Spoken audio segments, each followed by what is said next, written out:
Sony's history with controllers is as illustrious as it is infamous, encompassing some of the bigger innovations and embarrassments in the industry.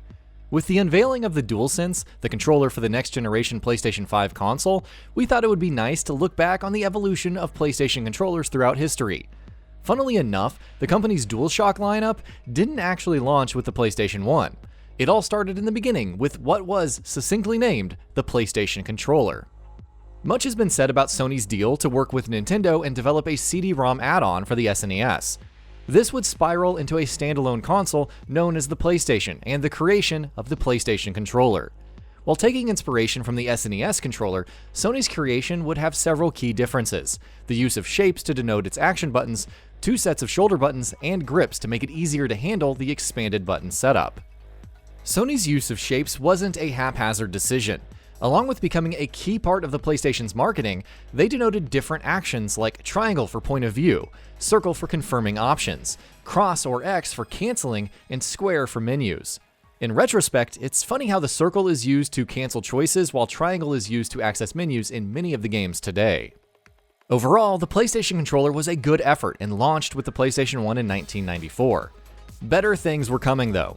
At the PlayStation Expo 96-97, Sony showcased the predecessor to the future, the dual analog controller.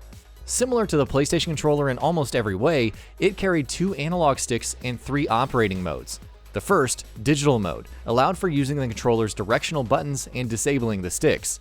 The second was analog, which enabled the sticks, while the third, analog flight stick, was based off of Sony's short-lived PlayStation analog joystick. Complaints began to mount over the long grips and the lack of rumble for dual analog controllers in the West. At the time, it was thought that Sony was keeping manufacturing prices down. The company also cited rumble as being one cause of controller issues, hence the exclusion. Behind the scenes though, the war over rumble copyright infringement was taking shape.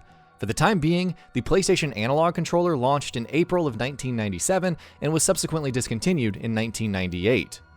Thankfully, Sony would have a replacement ready by November of 1997, the DualShock, the de facto controller of choice going forward. Boasting dual analog sticks, each with a vibration motor, the DualShock also felt more comfortable thanks to the rubber texture on the analog sticks. It wouldn't take long before the sticks were adapted by a number of different companies. There were even releases like Ape Escape, which mandated playing with both analog sticks as opposed to either the D-pad or face buttons. With the PlayStation already seeing exceptional success, the DualShock cemented itself as one of the best controllers at the time. The design would see very minimal changes when the PS1, Sony's smaller redesign of the console, released, but it was still very much the same controller. To no one's surprise, Sony didn't try to fix what wasn't broken as it transitioned into the next generation. The DualShock 2 released with the PlayStation 2 in 2000 and stuck with the same button layout, 2 analog sticks, which feels somewhat stiffer than its predecessors, 2 shoulder buttons, and so on.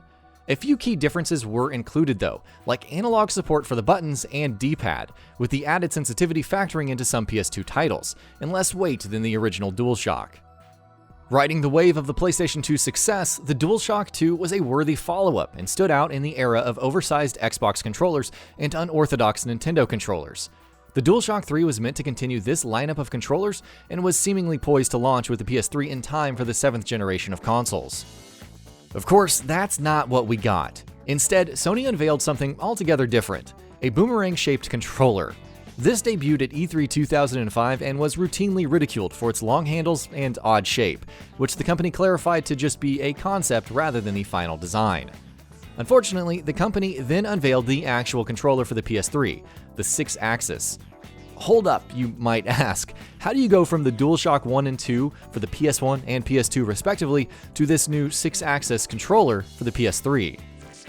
The lack of the trademark DualShock brand wasn't the only problem. Instead of vibration, aka rumble, the 6-axis employed motion sensing technology.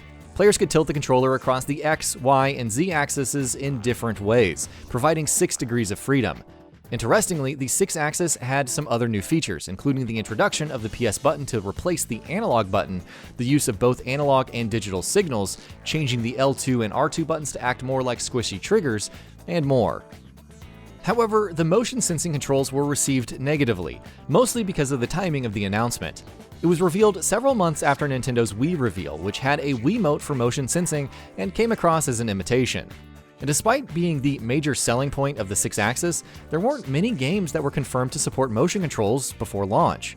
We did inevitably see the likes of Warhawk and Lair, the latter infamous for reportedly suffering in order to support motion sensing controls. The jury is still out today as to how stringently Sony mandated Six-Axis support for its games, but it did crop up in major releases like Heavy Rain and Killzone 2 over the years. Sony did provide reasons for introducing motion sensing tech and removing rumble, but the real answer lays in the ongoing lawsuit with Immersion. The latter took umbrage with companies infringing on its copyrights for haptic technology. Though Microsoft chose to settle and even purchased a 10% stake in the company, Sony failed to come to terms with Immersion before the PS3's launch. As a result, the DualShock 3 was sidelined in favor of the Six-Axis. Thankfully, this didn't last long. The DualShock 3 would be revealed in 2007 and released worldwide in 2008, with rumble making its return. In terms of design and other features though, both controllers were identical. The DualShock 3 even had motion sensing tech. By April 2008, the Six-Axis was discontinued completely, and the DualShock 3 was the default PS3 controller moving forward. 2013 signaled the arrival of the next generation of consoles. Microsoft was busy revamping the Xbox One into an all-in-one entertainment solution, with its controller being changed to reflect as much. Sony's DualShock 4 was introducing some major changes of its own, including one that would serve as a minor revelation of sorts. Revealed in February 2013, the DualShock 4 was very much similar to its predecessor in terms of button layouts, analog sticks, triggers, and the implementation of motion sensing. In terms of feel, the analog sticks sported outer rings for easier gripping, and the digital pad's buttons were more concave shaped, with the center being recessed. Sony spent an exceptional amount of time tuning the latter to make the controller feel better for fighting games. However, a large touchpad now adorned the front where the Sony logo used to be. The Options button combined the functions of the Start and Select buttons into one. A mono speaker was visible just below the touchpad and would relay sounds based on the game, even being capable of playing game audio. And at the top of the controller was a light bar which could change under different circumstances, and would be useful for another Sony invention down the line, namely PlayStation VR. Its default color was blue, but it could change. If a second player joined on the same console, their light bar would turn red to distinguish, just as one example. There was also the Share button, which allowed players to capture screenshots and videos from gameplay. Though the Xbox One could also capture gameplay footage and screenshots, the Share button was more seamless and significantly more streamlined, especially when sharing to social media. It's probably no coincidence then that the upcoming Xbox Series X controller now boasts its own dedicated Share button. Despite some issues with the left analog stick's surface, the DualShock 4 has been a success, much like the PS4. The light bar, initially met with some skepticism, felt unobtrusive enough while also having some actual use. The second generation of the DualShock 4, released in September of 2016, featured slight improvements like better battery life and the light bar being visible from the top of the touchpad. All these years later, and we have the DualSense coming up for the PlayStation 5, sporting a bold two-toned color design. The light bar has moved from the top to the edges of the touchpad. A new microphone array sporting noise cancellation allows for chatting without a headset. A USB-C connector is now used for plugging and charging the controller. And the Share button has been replaced with the Create button. Sony has yet to share finer details on the controller's functions, but it did confirm strong battery life and a relatively light frame. Perhaps the defining features of the DualSense are its adaptive triggers and haptic feedback, which can simulate different kinds of pressure. The most common example provided is drawing an arrow with a bow.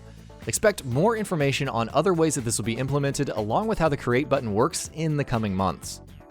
It's really crazy to look back and realize that the PlayStation brand has been around for almost 3 decades. It feels like almost yesterday when we marveled at the possibilities of 2 analog sticks on the original DualShock, or questioned the horror that was the Six-Axis.